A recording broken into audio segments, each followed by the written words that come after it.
Okay, just as a reminder, as I said in the email that I sent out, there is no class this Thursday. I mean, everybody realizes it's Thanksgiving.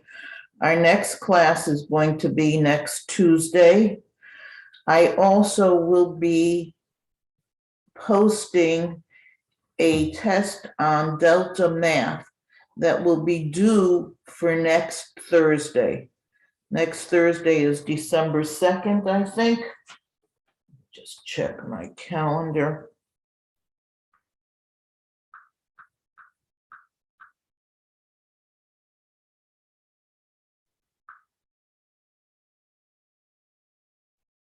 Yes, next Thursday is going to be December 2nd. And there is going to be next Thursday is December 2nd. So next Tuesday, November 30th is going to be our next class, but after today, but by December 2nd, by Thursday, December 2nd, there's going to be a test on Delta Math covering what we've been, the last couple of topics, including trigonometry. So look out for it, aside from the homework that has been posted. Hello.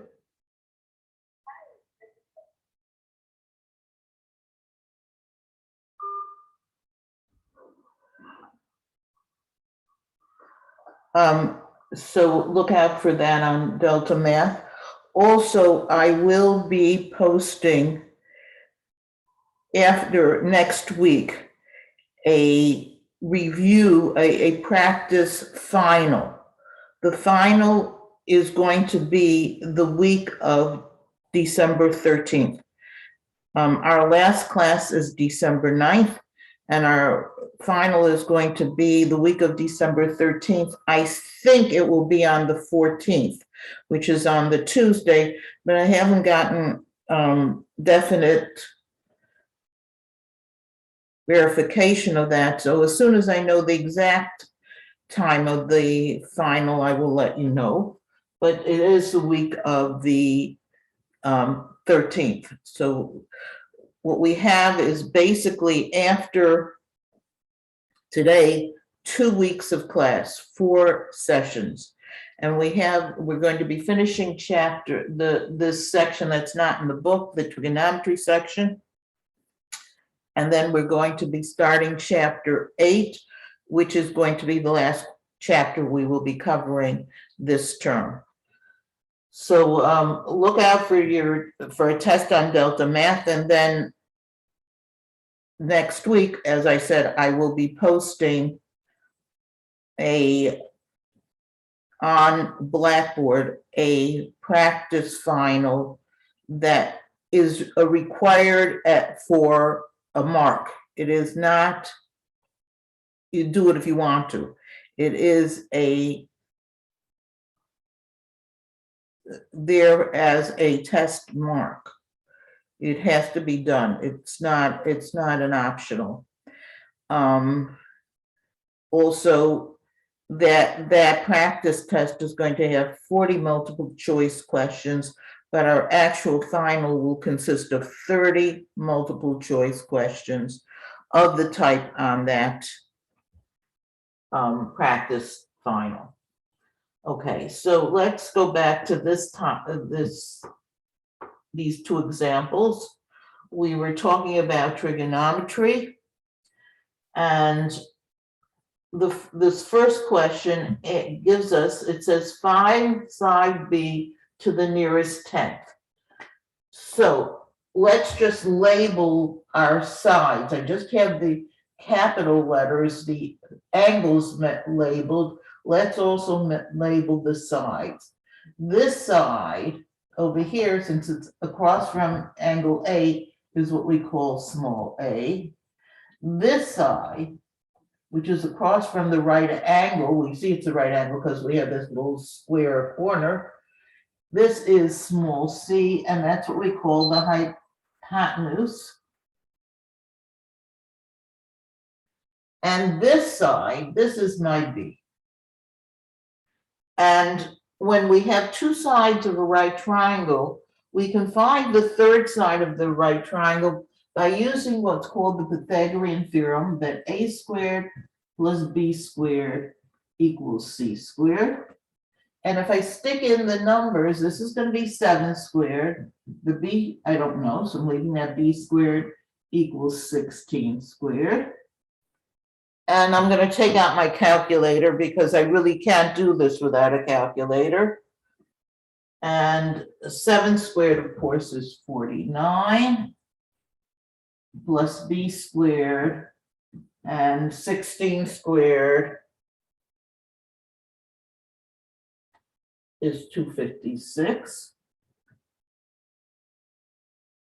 And let me just erase some of these two words so that we have some room to work this. So if I subtract the 49 from both sides, this will give me that b squared is 207, which means that b is the square root of 207. If they had asked for the answer in radical form, then I would have left it like this, but they didn't. It was said find side b to the nearest tenth, which means they want it in decimal form. So I'm going to stick it into my calculator. I'm going to do the square root of 207, and it comes out to 14.387, etc., etc., etc. We want it to the nearest tenth, so therefore I have to stop after this 3. The next number being 8 means the answer that we want is 14.4.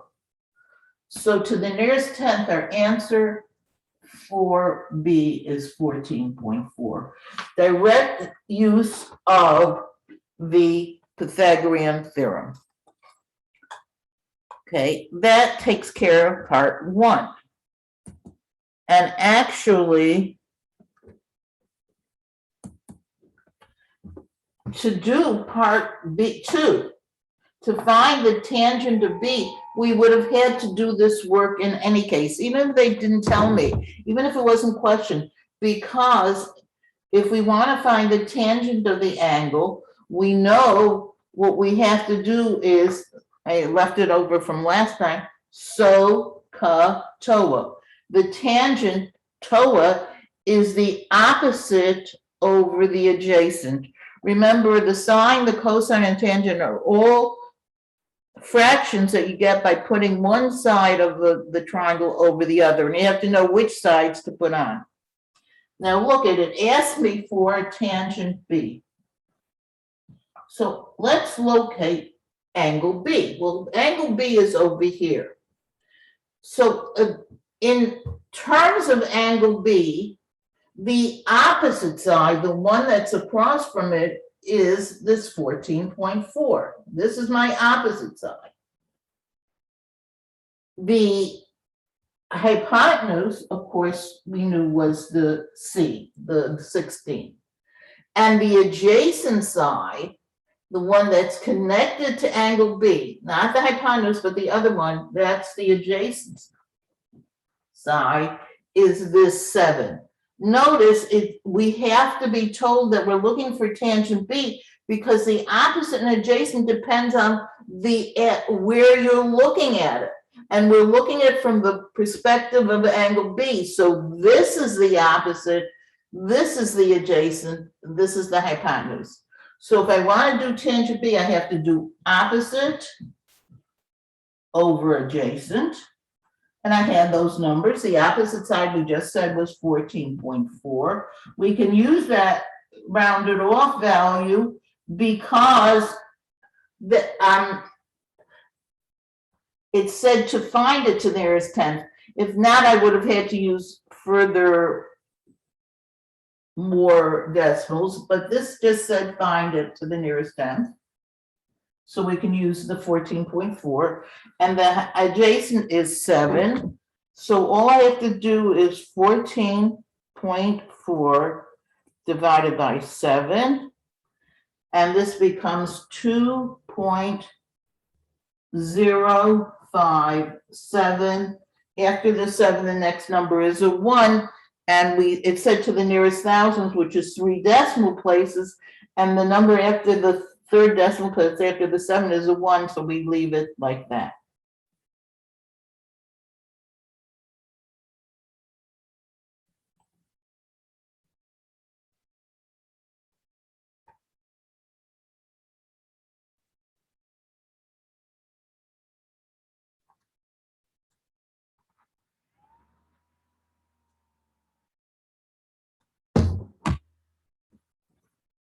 And I think that this is the answer that Awa gave us. Very good, thank you. Okay, so that's a review of what we had done last time. I'm going to give you one more problem to work out.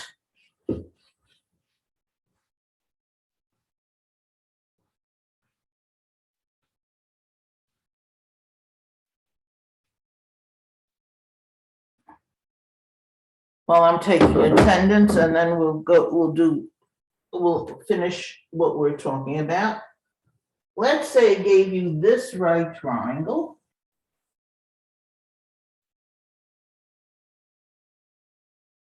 And let's call this angle theta.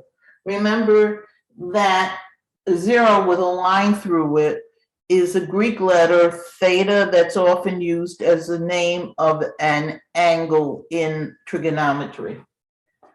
Suppose I tell you that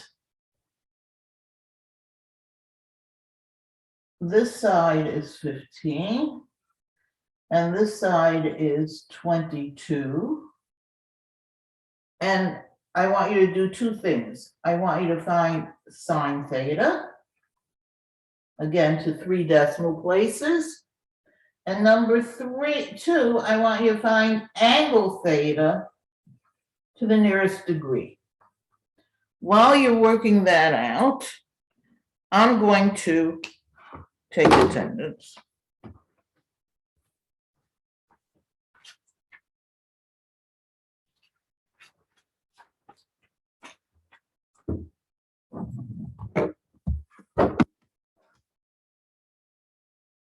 Jesus Jackson. Good morning.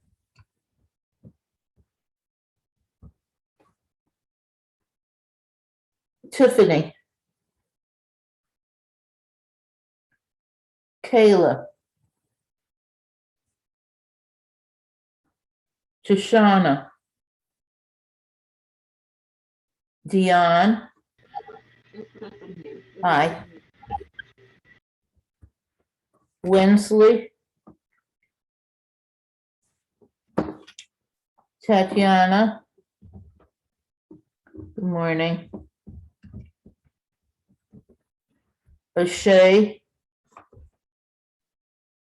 Hi. Awa, I know you're here. You answering questions, so you've got to be here. Eliana. Emily. Anastasia. Zenabu. Ismail. Here. Hi. Morning. Good morning. Jaden Jackson.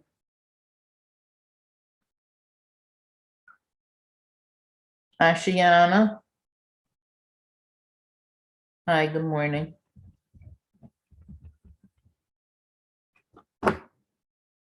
Anijah.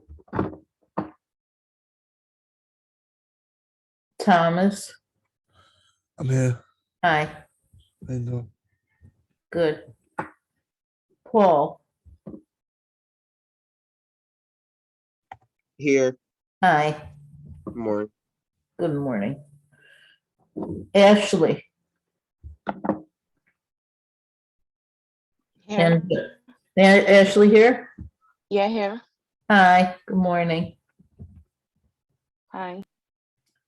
Angelica.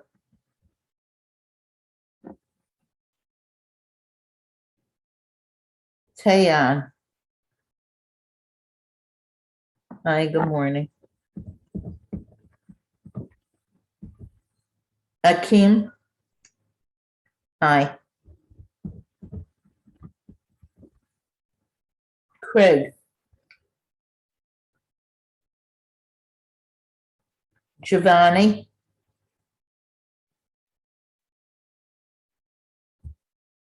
Devonly.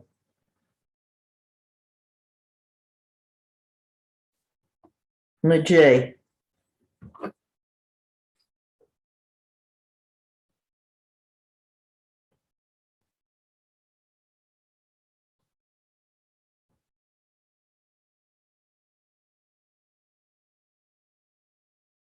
Okay. All right, let's work on this problem now.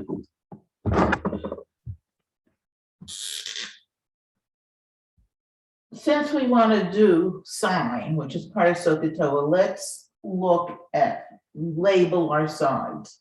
Here's my angle now. This is where theta is. So this is my opposite. This is my hypotenuse. And this one is my adjacent. Now, to get the sine is so opposite over hypotenuse.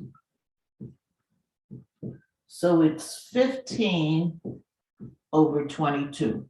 Now, if they ask it for you and they just say, this is the answer in fractions, I ask you to do it in decimals. So I'm going to take out my calculator and do 15 divided by 22, which gives me 0.681818. It keeps going like that. I said to 3 decimal places, so it's 0.682 to 3 decimal places.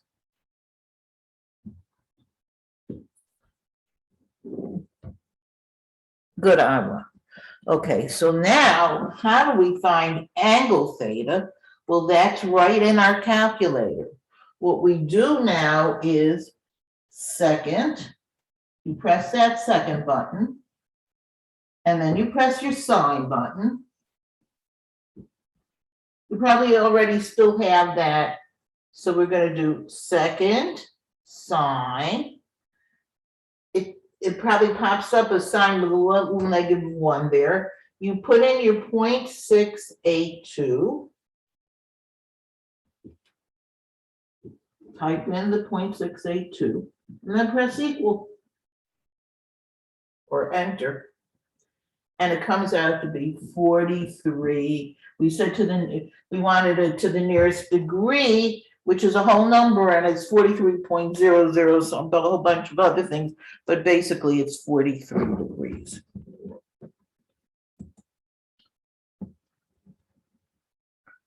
Which is exactly what you got, Awa. Very good. Okay.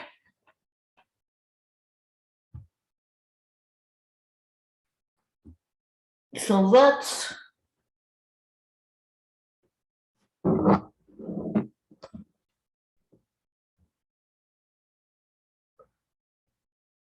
you must be able to do part 1.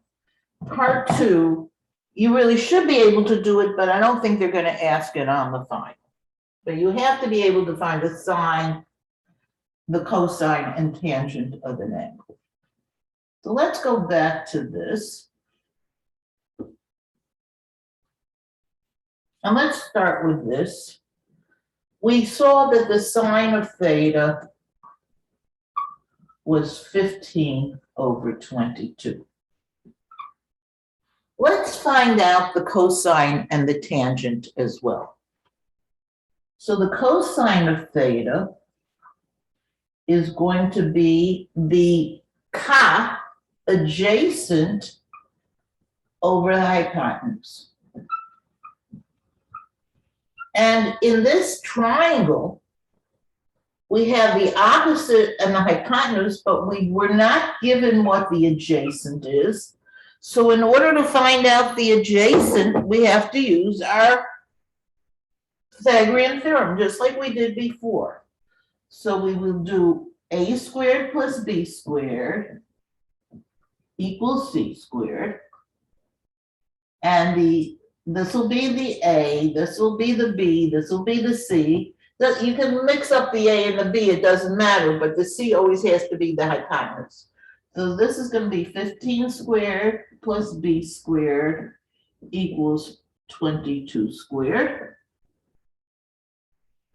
And 15 squared is 225. B squared stays. The 22 squared is 484. And of course, I'm going to subtract 225 from both sides, so that we get that b squared equals 259. And then b squared is the square root of 259. If I want my answer in radical form, I can leave it as the square root of 259. If I want it as a decimal, then I just do it on my calculator, the square root of 259, which gives me 16 point. Now, since I wasn't told to round off at all, I'm going to go to 4 decimal places. 0935.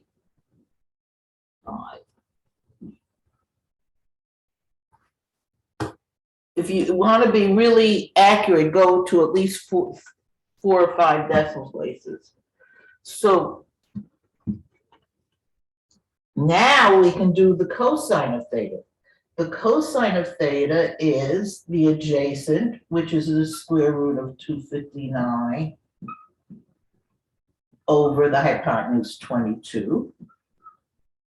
And in radical form, this is your answer. If you want to, you can change it to decimal, the square root of 259 divided by 22. In decimal form will give you 0.732 because it's 1/5, so it's 732. The tangent of theta, if we wanted that, would be opposite, TOA, opposite over adjacent. So it would be 15 over the square root of 259.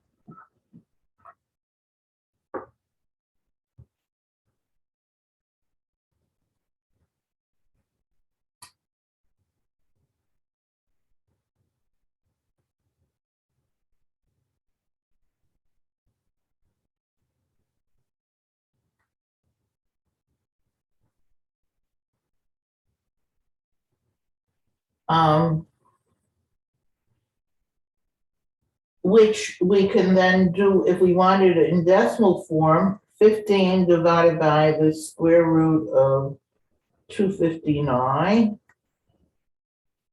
will give us 0.932. If you wanted this in radical form,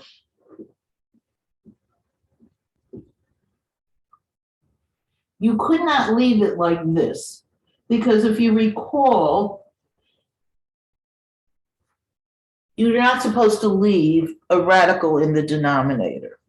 So if you were asked to put it in radical form, you'd have to rationalize this denominator by multiplying by the square root of 259 over the square root of 259. And your final answer would be 15 radical 259 divided by 259.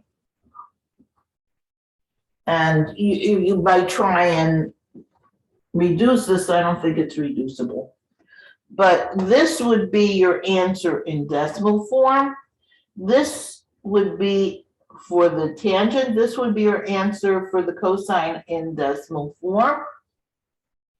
And this would be your answer in radical form. Okay, so let's look at something else now. Let's look at a simpler triangle.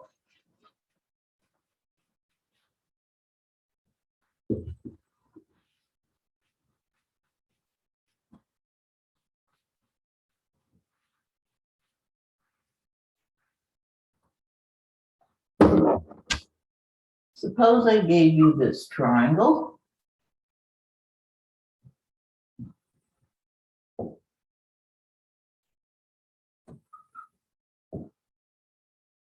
Suppose I tell you this is 3, this is 4, and this is 5. You could check it out. The a squared plus the b squared will equal the c squared.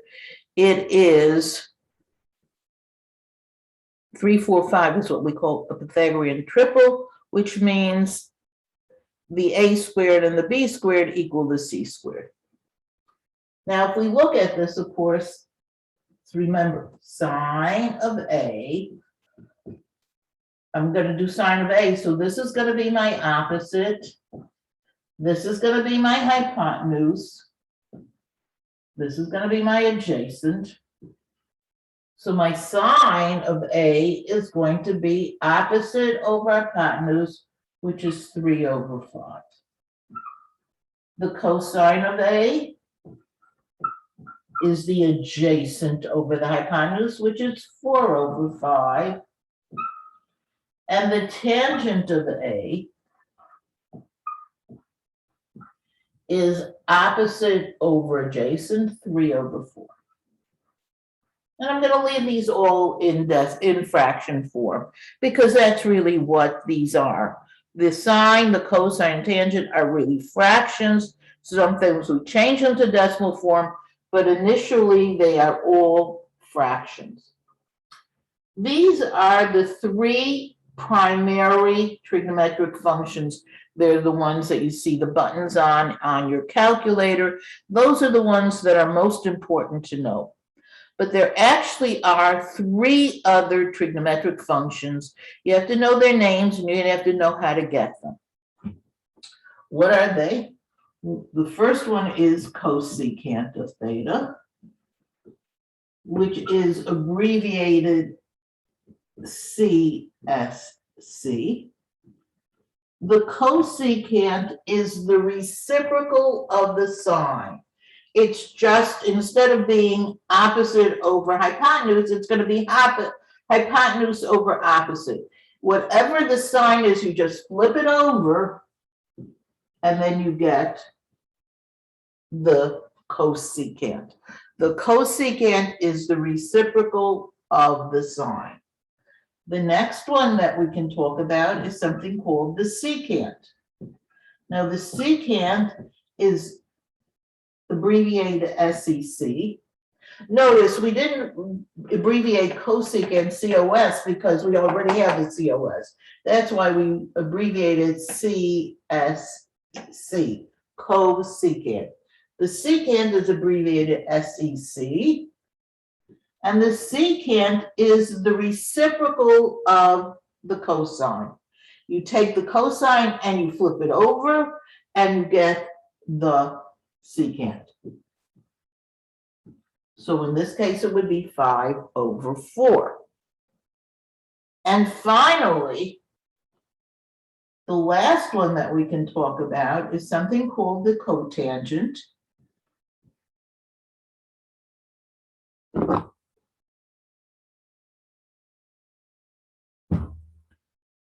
And it's abbreviated COT, And you probably guessed, it's the reciprocal of the tangent.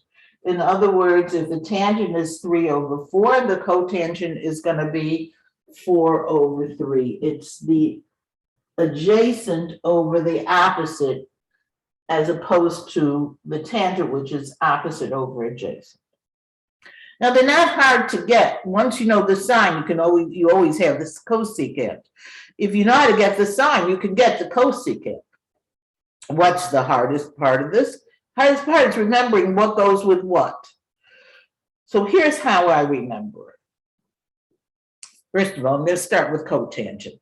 I think everybody will agree that it makes sense that the cotangent should be the reciprocal of the tangent. It's the flip over the tangent, you get the cotangent. It's not hard to remember that one. But it's a little bit harder to remember, does the cosecant go with the sine or with the cosine? So here's how I remember it. If you notice, the sine starts with S, its partner cosecant starts with C. S partners with C. Over here, cosine starts with C, so its partner secant starts with S.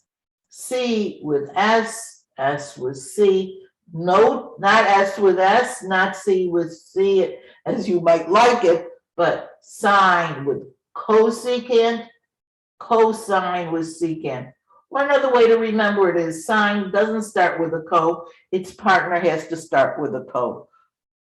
We want some cooperation, so one of them has to start with a co to cooperate. So sine goes with cosecant, cosine, it already starts with a co, so its partner doesn't need the co. We already have the co, so it's just plain secant. Again, tangent doesn't have the co, so its partner cotangent has the co. So that's another way of remembering it. Just what I'm giving you some mnemonic devices so that we can remember what goes with what. So let's remember, here are the, I'm going to write it right underneath here. This is sine, cosine, tangent. These are the reciprocals.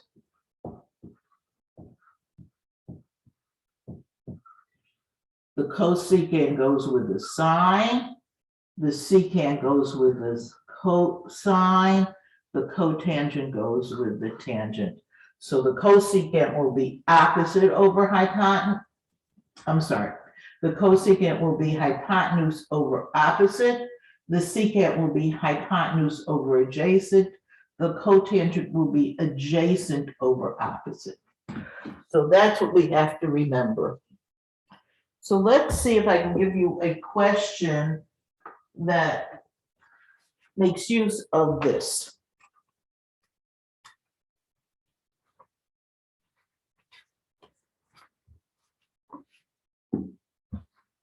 Okay, here's a question for you.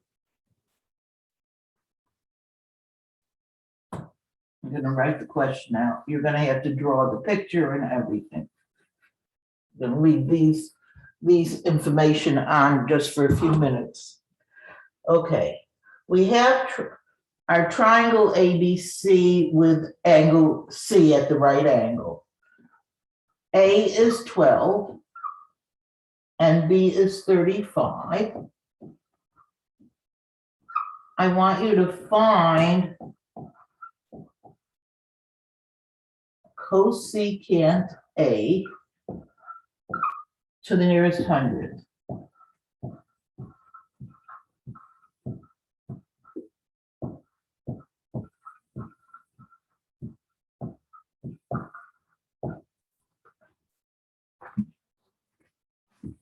Give you a couple minutes to do that.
Okay, I think we should try working on this together.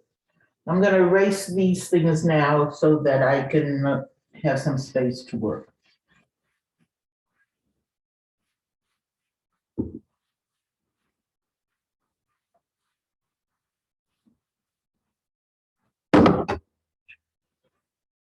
We have this right triangle that we were told. And I'm gonna put the A here as I usually do, with the B here and the C here as a right angle. And that will make this my small a, this my small b, this my small c. My a, we were told the small a is 12, obviously that means side A. And small b is 35. And we're asked to find the cosecant of A. Now, I know how to find the I know I have to find the cosecant by doing the reciprocal of the sign. The cosecant either goes with sine or cosine, because doesn't have to say tangent in it. And it has to, since it's cosecant, it goes with sine. So cosecant is going to be the reciprocal of the sine.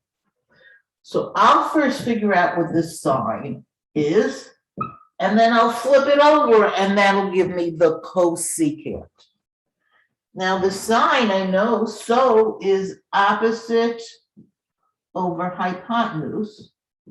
So the opposite side I know is 12, but I don't know what the hypotenuse is. We've done this many times already. We know 2 of the sides. We really want this third side. So that's what I'm going to do. I'm going to do a squared plus b squared equals c squared. And it's going to be 12 squared plus b squared plus, I'm sorry, we know what b is. 35 squared equals c squared. And 12 squared, of course, is 144. And 35 squared. Again, I wouldn't want to have to do these without having a calculator. And you are totally allowed to have a calculator. So make sure you have a calculator that you know how to work. So 35 squared came out to be 1225. I'm going to add the 144 and the 1225. So that'll give me that c squared is 1,369. So my c is going to be the square root of that.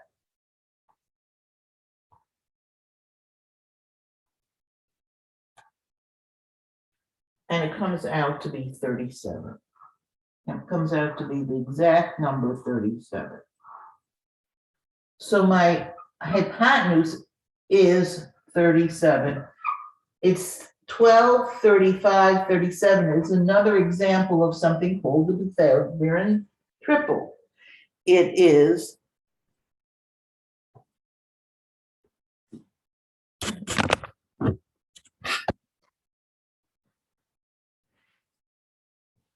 because we have, these are all exact numbers. So the sine of A is 12 over 37. That means the cosecant of A has to be the reciprocal of that, which is 37 over 12. Now, if you were asked to find that as a fraction, your answer would be 37 over 12. But we were asked to find this to the nearest hundredth. So we're going to do 37 divided by 12 on our calculators. And it gives me 3.08. The next number is a 3. We want nearest hundredth is 2 decimal places. So we only want to go to 2 decimal places. The next number is a 3, so we leave it 8. 3.08 is the correct answer in this case.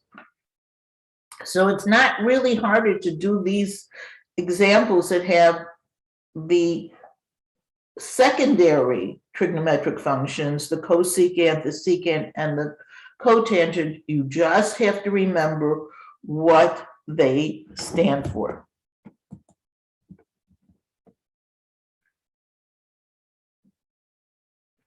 Thank you, Awa.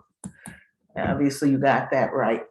I think we'll do one more problem, and then we can say we know how to do what we need to do in terms of trigonometry.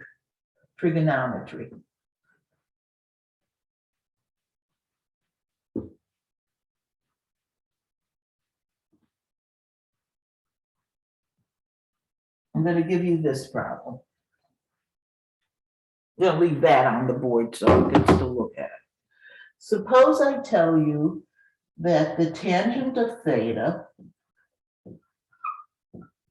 is 2/7.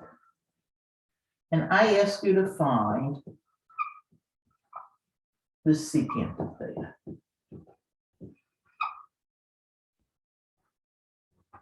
And I want the answer as a fraction.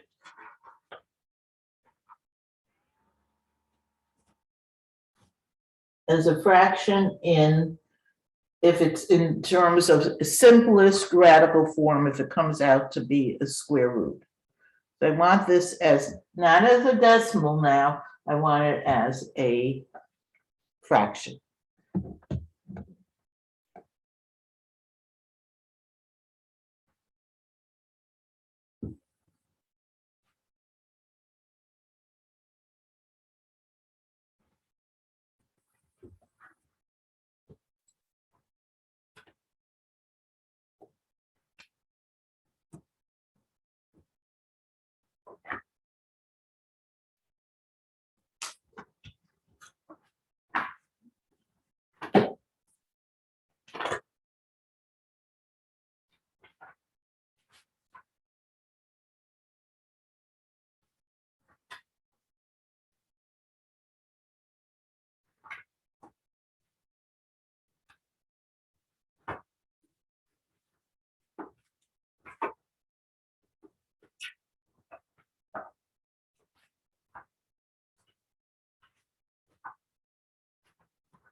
Okay, I think we should try working on this. We're told that the tangent of theta is 2/7. So I know I have to draw a triangle.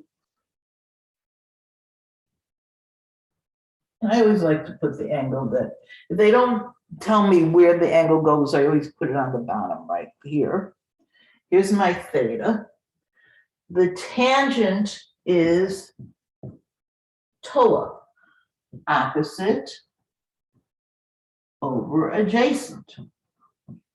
So that means I have a triangle, a right triangle, in which we can pick the opposite side to be 2 and the adjacent side to be 7, because this is 2 over 7. Now remember, this is my opposite side, so that's my 2. This is my hypotenuse, which I don't know. And this is my adjacent side, which we know is 7.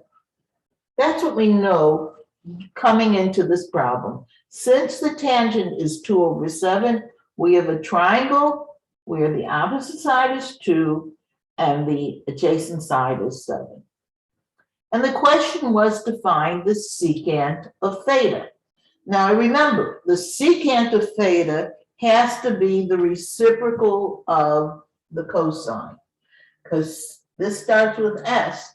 So I'm going to figure out what the cosine of theta is, and I'll just flip it over, and that will give me the secant of theta.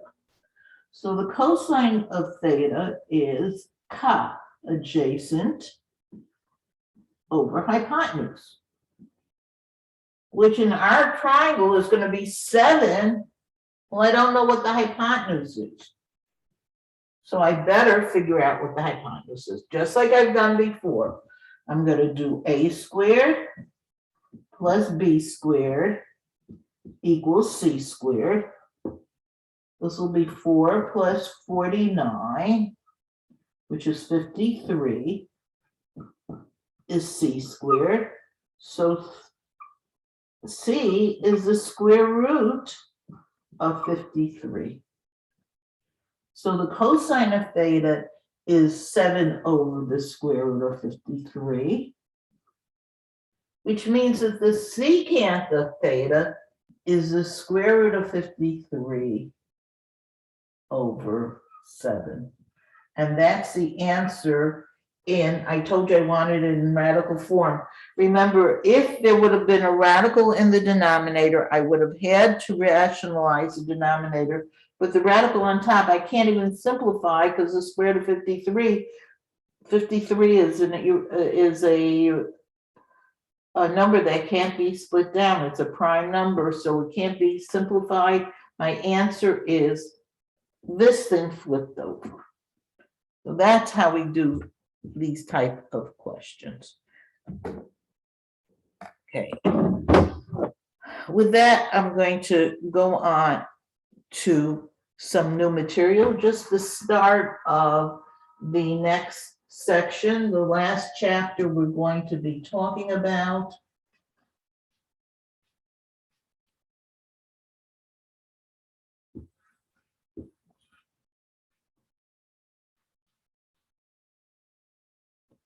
Which is chapter 8, is called exponential and logarithmic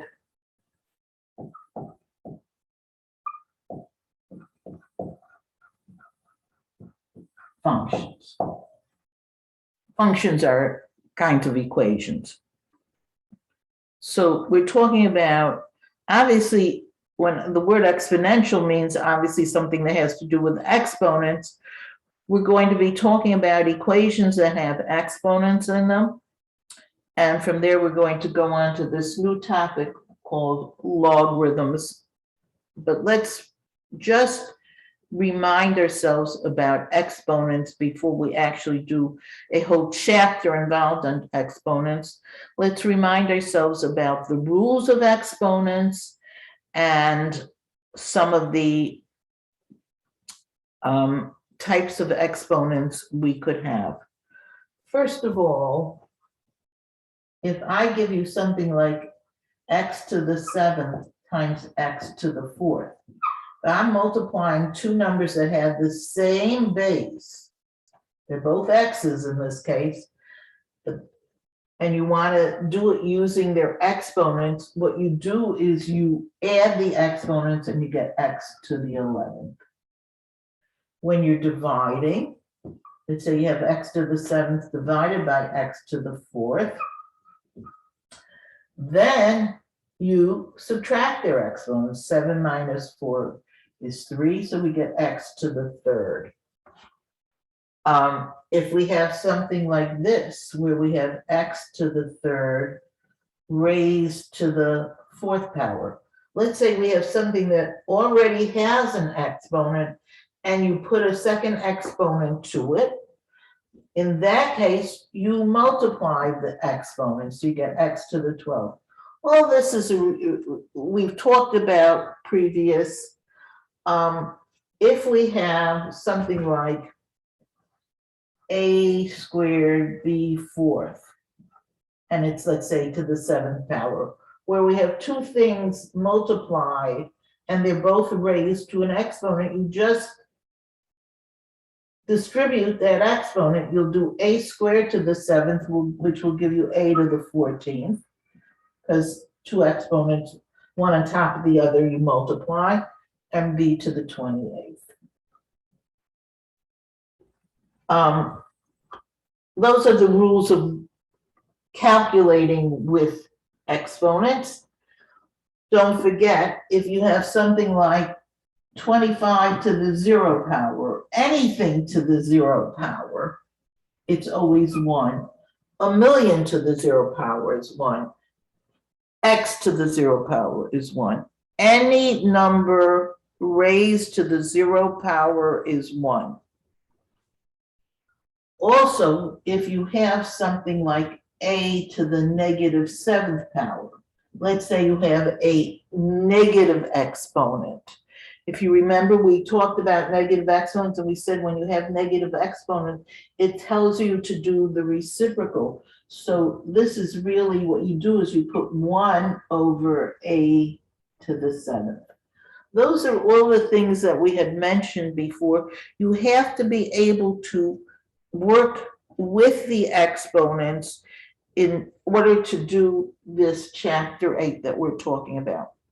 Now, one type of exponent that we haven't mentioned before, but is also sometimes used, is exponents with fractions. What does a fractional exponent mean? So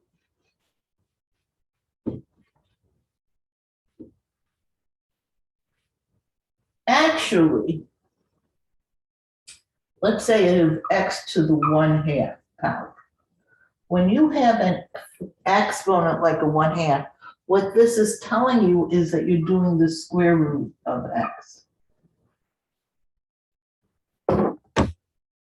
If you have x to the 1/3 power, that means you're doing the third or cube root of x.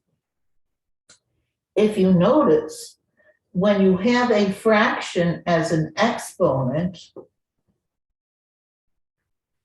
what it's telling you to do is take the radical of that number with the index of the radical being whatever the denominator of the fraction is. X to the 1/3 is the third root of x. Remember, when no index is written in a radical, it really means that the index is 2. So x to the 1/2 means the square root of x.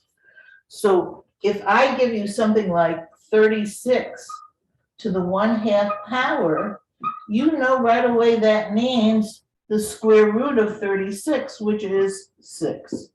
You can certainly do these examples on your calculator, because if you wanted to do this on your calculator, what you would do is you type in your 36. You would press your exponent button. Mostly it's a little like, just like on your typewriter, this little arrow pointing up, this caret, is the symbol for exponent. And then you're going to have to put a parentheses and do 1 divided by 2, because if you don't put in that parentheses, the calculator is going to think that what you're doing is 6 to the exponent 1 and get an answer and then divide the whole answer by 2. That's not what you want. You want the 1/2 to be the whole exponent. If you to stick that into your calculator, you of course will get 6 as well. So fractional exponents really mean radicals.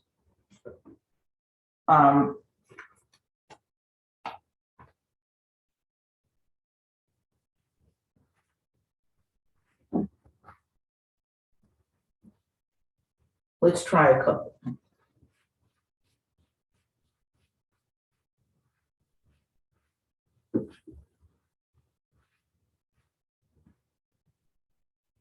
Suppose I ask you to do 25 to the 3/2 power. Okay, this is a little bit more complex.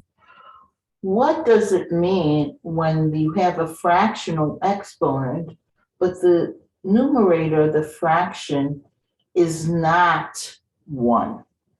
Well, actually, it means that what you do is you break up this 3/2 really means 1/2 times 3. Any fraction can be 1 over the denominator times the numerator.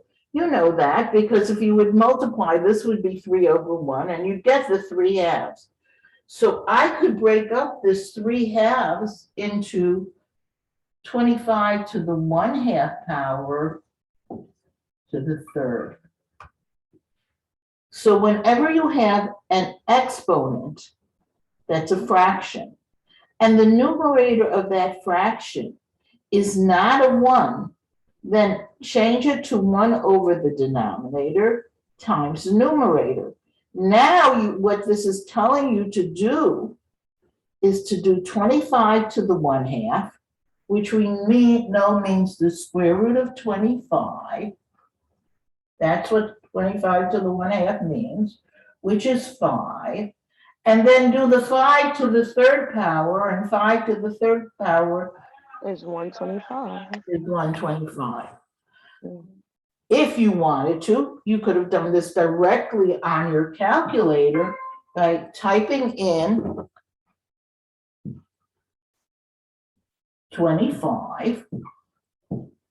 You don't have to separate it for the calculator. You put your exponent, press your exponent button, and then do parentheses 3 divided by 2. And after you press the enter or equal button, it will automatically give you 125. So fractional exponents are just another way of writing radicals.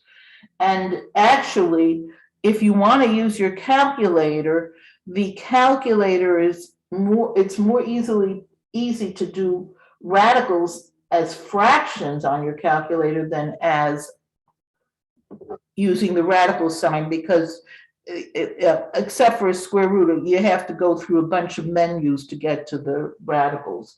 But the exponents you have right on the face of your calculator. Now, what if I gave you a question that looks like this?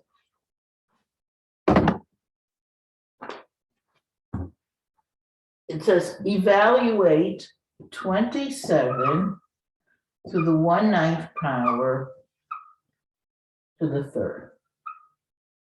And it's a multiple choice, so I'll give you the choices. Choice 1 is 1/3. Choice 2 is 3. Choice 3 is -3. And choice 4 is 27. I'm going to give you a minute to try that.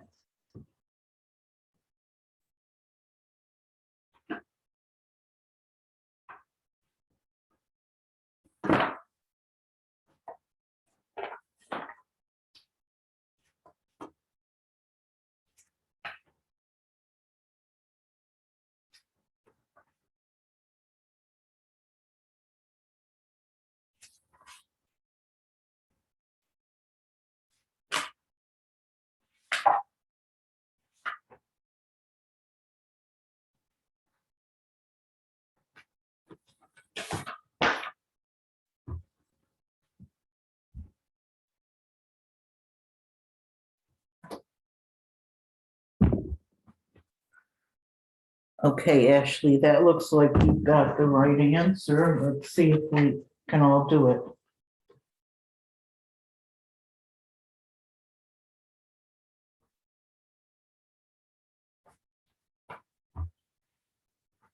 Again, if you wanted to, you could write, and if you wanted to do it without thinking and just put it into your calculator, you could put it in exactly the way it looks here. 27 parentheses, then put your exponent, and then do, again, parentheses 1 divided by 9, and close that parentheses, and then do exponent, and then do 3. And if you do that, you should get 3 as your answer. But let's see if we could do this without directly using the calculator. Let's see if we could figure out what it means by ourselves.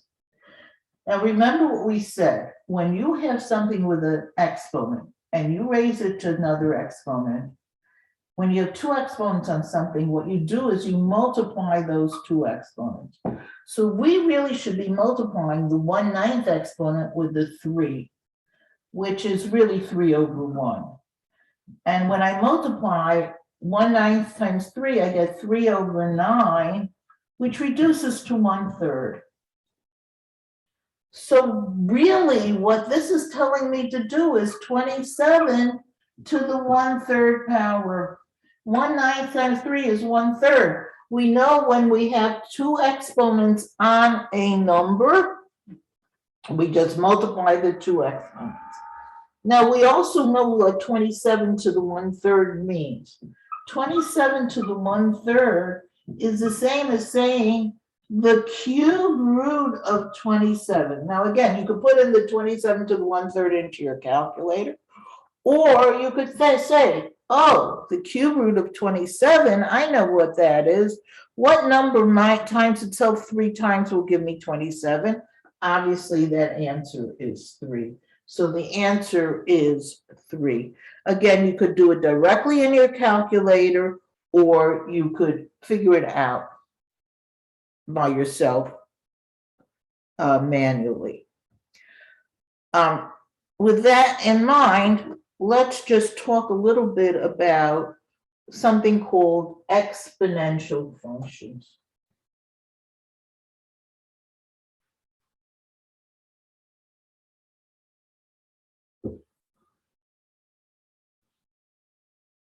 We've been doing equations. Like, I could have an equation that looks like this: x squared plus 5x minus 3 equals 0. This is an equation. We actually call it a quadratic equation because it has an exponent of 2 on the variable. X squared plus 5x minus 3 is an quadratic equation, and we even know how to solve this quadratic equation. We've learned 3 ways of solving the quadratic equation. We can try factoring it. We can use completing the square, which I don't think would be a good idea because this is a 5. It doesn't divide evenly by 2. Or we can use our quadratic formula, negative b plus or minus square root of b squared minus 4ac over 2a, which you must know by heart. Absolutely. Okay. This is not what's called an exponential equation. What does an exponential equation look like? What if I had something like this? 3 to the x equals 9. How is this kind of equation different from this kind of equation? Well, here we don't know what the base is. The base here is the variable is the x. We do know what the exponent is. In this case, the exponent is 2. Here, we know what the base is. The base is 3. What we don't know is the exponent. So if I write 3 to the x equals 9, I'm looking to figure out what exponent should I use in order to get 9? What exponent should I put on the 3? And of course, I think everybody would realize that it would have to be 2, just by sort of your knowledge of exponents. So the difference between a regular equation and an exponential equation or an exponential function is going to be one in which you will know the base, but you will, the variable, the x, is going to be in the exponent. We have specific rules for the bases here. The base of the exponential equation or function must be a positive number. We can't have x. We can't have the base being negative, because then we'll never know. If we don't know what our x, we won't know if my answer is going to turn out to be positive or negative. So the base always has to be positive. If you see something like this, let's say you see y equals -2 to the x, that's okay, because the base here is 2. This means negative the 2 to the x, because you're always going to do the exponent first before you put you multiply it. This minus in front of it looks like you're multiplying by a -1. What you cannot have is something like this.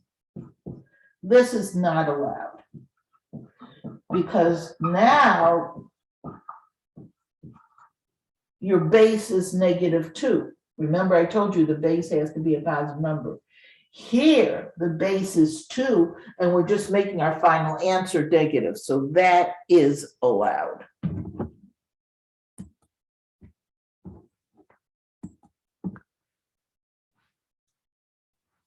Now, what kind of questions could we have that involve exponents?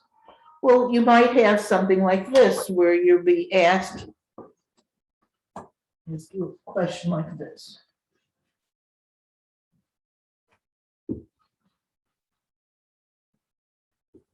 Suppose I tell you that f of x is equal to 2x squared minus 3 plus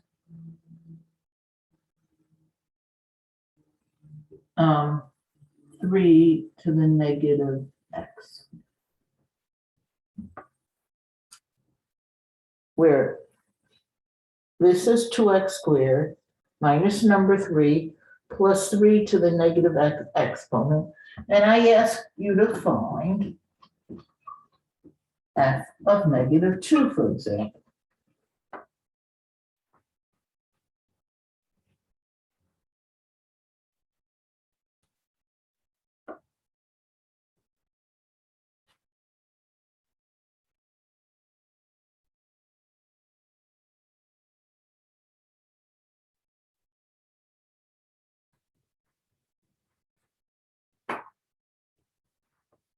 So in order to do that, of course, what we're going to do is we're going to replace x with -2. And this will give me 2 times -2 squared minus 3 plus 3 to the -2. Don't forget, this says -x, so we're doing. And now we have to figure all this out. -2 squared, remember you always do the squaring first, is +4. And you have to multiply the 4 by 2, so that gives me 8. Then I'm going to subtract 3. And this says 3 to the -2, which is the same as saying 3 to the +2, which we know is 9. And now 8 minus 3 is 5, plus 9 is 14. My final answer would then be 14. So we could have an example where we have, this would be a regular quadratic type situation. but this is an exponential situation. And notice now we've mixed both of them, but look, notice the difference of how they look. Another thing that we might do, aside from having it in a functional situation, is we could have a case where we would want to solve exponential equations.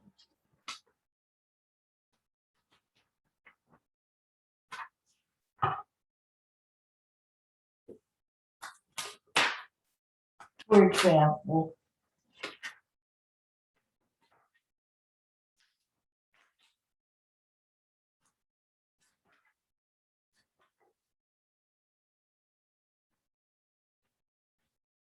I could give you a question that looks like this.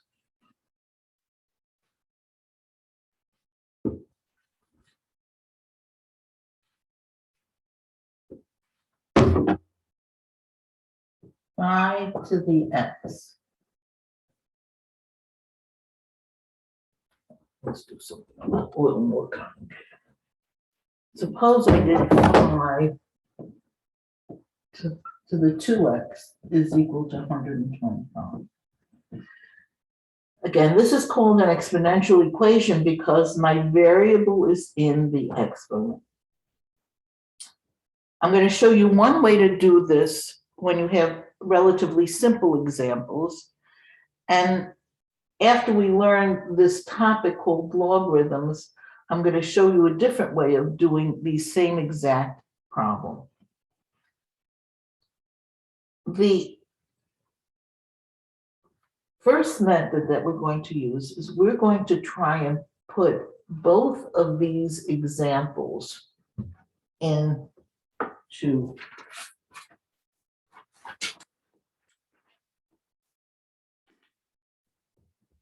the same base. What do I mean? This is written with base 5 to some exponent. Try and write this side also as a base 5 with an exponent. Well, I know 125 actually is 5 times 5 times 5. It's 5 multiplied 3 times. So I could really write this 125 as 5 to the 3rd power. Once you have the two bases being the same, then you can solve the problem by just looking at the exponents. If the bases are the same, the exponents, the 2x has to be equal to the 3 as well. If this is 5 to the 2x and this is 5 to the 3rd, it must mean that the 2x is equal to the 3. And of course, now it becomes a relatively simple equation, and it turns out that your x turns out to be 3/2. Let's do one more, and then I'm going to leave it at that.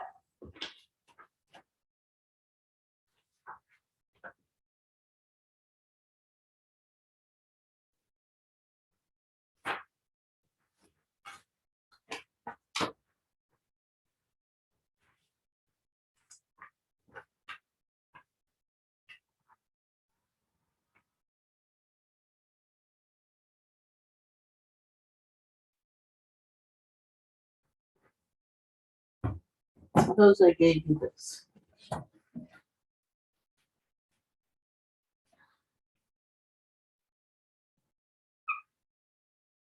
Two to the x is equal to 1/8. What if we had an equation that looks like this? Now, I'm going to do the same thing I did before. I'm going to try and get both sides to be written as in the same base. The base over here is obviously 2. This is 2 to the x. Let's see if we can do something to get this in terms of base 2. Well, I know that 8 is really 2 to the 3rd. Because 2 times 2 times 2 is 8. So that must mean that this is 1 over 2 to the third. The only problem is this is not, we don't want this to be in the denominator. We want this to be on top. This is 2 to the x. So I think about it. Another way of writing 1 over 2 to the third is 2 to the negative 3, because a negative exponent means take the reciprocal. So really, this is telling me that what we have, 2 to the x, is the same as 2 to the negative 3. It must mean that our x is equal to negative 3. So this is how we can solve relatively easy exponential equations. Notice it's not something we can just stick into our calculator. We have to sort of think backwards. We have to try and get both sides being written in terms of the same base. And most of it just involves your knowledge of the numbers. If the numbers are very difficult, we have to have a different way of solving it. And that's what we're going to be doing next time when I see you on next Tuesday. Again, don't forget to look out for homework on Delta Math. And also there's going to be a test on Delta Math that's going to be due a week from Thursday, not this Thursday, but a week from Thursday. Look out for another Delta Math test. Also, at this point, you should be finishing up any homeworks that you are missing so that you get complete credit. So when I figure out your marks at the end of the term, you will get complete credit for your homeworks and your classwork. Hey, have a happy Thanksgiving, and I'll see you next Tuesday. Happy You too. Thanksgiving. Have a good Have a one. happy Thanksgiving. Bye-bye. Bye. Bye. Thank you.